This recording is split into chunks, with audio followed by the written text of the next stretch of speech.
Okay, so as you know, time in tarot is linear.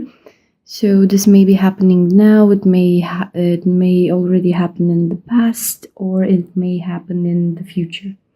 Now I pre-shuffled the cards because for the moment it's very hard to focus yet into these energy while also trying to take care of technical aspects. So they're laid out here in one row. Okay, the reading is different from, the spread is different from what I've already done for, let's see, Aries, Taurus, and Cancer, I think. Maybe Gemini. But I chose to go with this format. So let's see for Aries season. Now, a few words before this. Libra, what I've been telling the other sign so far is that if you have set up New Year's resolution for the 1st of January, and maybe some of you would find that you already have given up or failed on your New Year's resolution, please take into account the fact that 1st of January is actually one of the worst times to begin to implement something. Why? Because it's winter, we're still sluggish, we're still hibernating in a way, we're still animals at the very base of our being. So if you notice this about you or people around about New Year's resolution, don't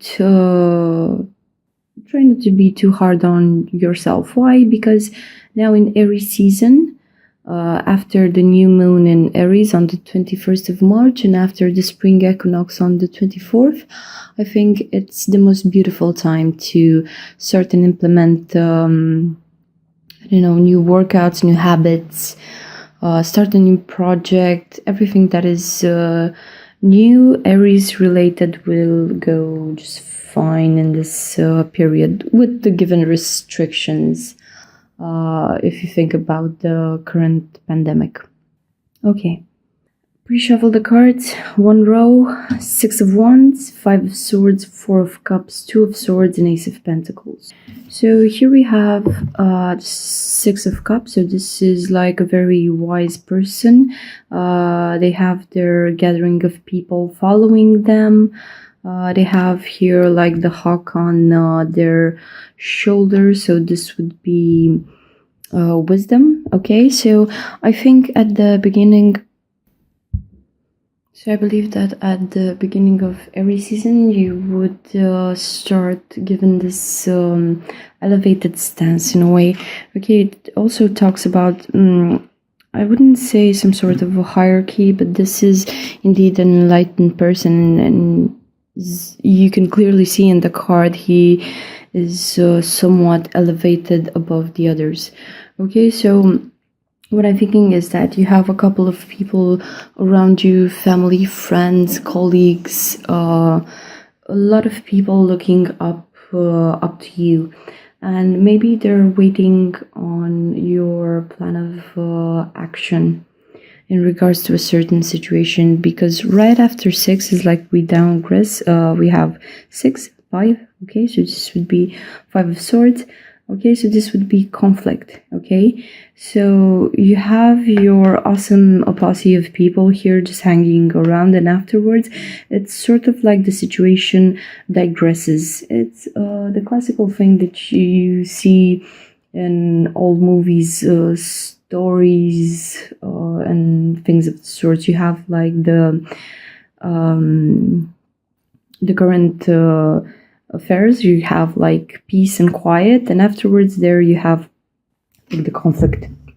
Now, five of Swords, it's related to 5 the Hierophant from the Major Arcana.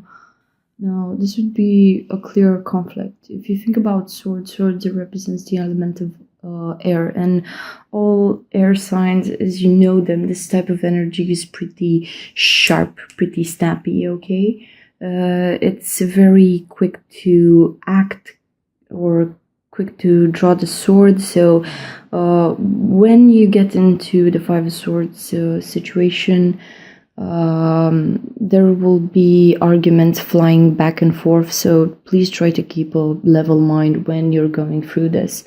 Why? Because it's not ideal to regret something after the fact, after it has happened, so it's better to watch your words in a way, even if you get extremely heated about the matter, about the heart of the matter. Okay, try to keep a level head.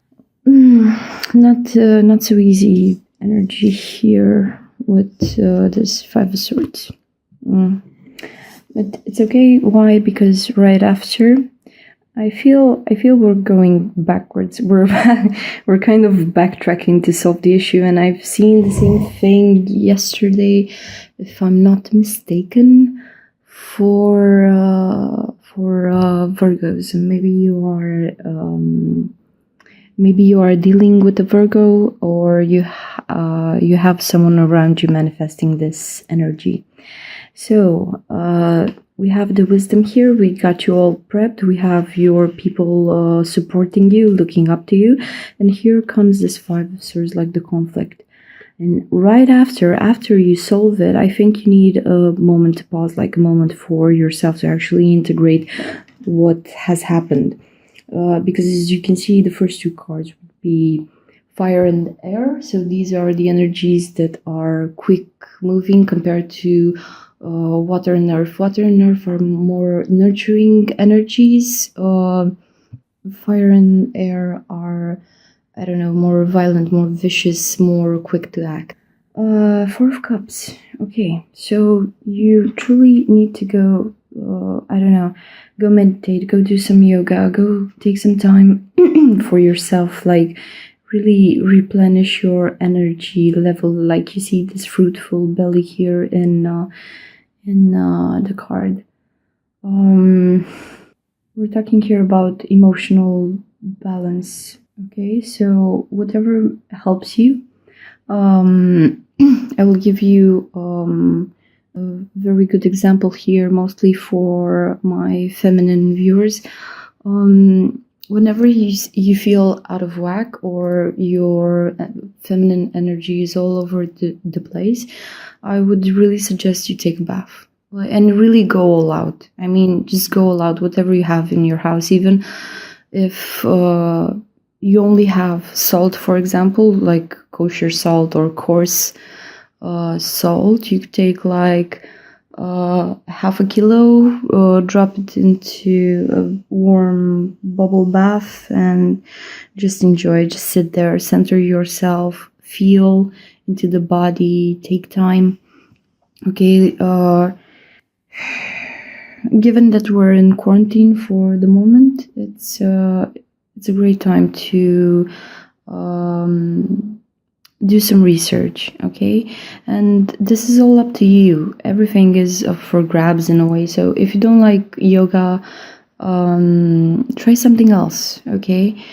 Try breathing exercises, try some sort of meditation that works for you. And if you feel you don't have success with a certain practice for a week, normally I would recommend like 1 or 2 months to actually get the hang of it, okay? Try to switch it up, Libra, okay? Find the thing that really helps you center. So we had like the initial state, then we had the conflict, now we're centering ourselves, and also this is the center card, so the emphasis should be on you centering yourself, on not letting other people disturb this inner peace that you have. After you center yourself, here we come to a conclusion. To another pause moment where you need to take a decision. So Two of Swords normally talks about a decision that should be made. Now we have this two, and we also have the swords. Now This usually doesn't. The Two of Swords is, it's not a very easy energy. Most of people think, oh, it's just a decision. This shouldn't be so easy. Now, the Two of Swords, in normal classical tarot, you would have the two swords hanging like at the person's chest, and the person is veiled. Now, we're going to talk about the symbol that represents you, Libra. If you think of justice, you would normally have, let's see, this the statue for justice, which represents justice, is a female figure, which is blindfolded. Okay, and she holds out exactly your symbol. She's holding the two scales. And the Two of Swords from the classic Rider-Waite tarot has the same symbolism in a way. Okay, so it will probably be hard for you to take a decision. I mean, when you take a decision, usually you have two elements and you give up one. So I'm thinking that it will be hard for you to give up the other alternative that you have. But the Two of Swords should be, I don't know, like second nature for you. Okay, because Libra, you actually represent the scales, and you weigh a lot of things on a daily basis and throughout life. So hard, I consider it as being hard, but for you it should be okay to go through this. And after you go through this choice, right after we have the Ace of Pentacles. Okay, so no time is wasted in a way. Once you made your decision, here you have like the start card for, this is a start, this is fertility, this is a seed that you take, you put it into the ground, and it just needs your nurturing, your energy. So please try to enjoy this new beginning that you have here, Libra. Okay, I find it funny, the theme here, that we're reversing back to the Ace of Pentacles. So we started with the 6, 5, 4. We don't have the 3. Maybe it's not necessary. I see it too missing here. Yeah, what I'm thinking is that you have two stagnant points here back to back, because you really need to be centered. So there's more action on the inside of you that is going on compared to what is in the external environment.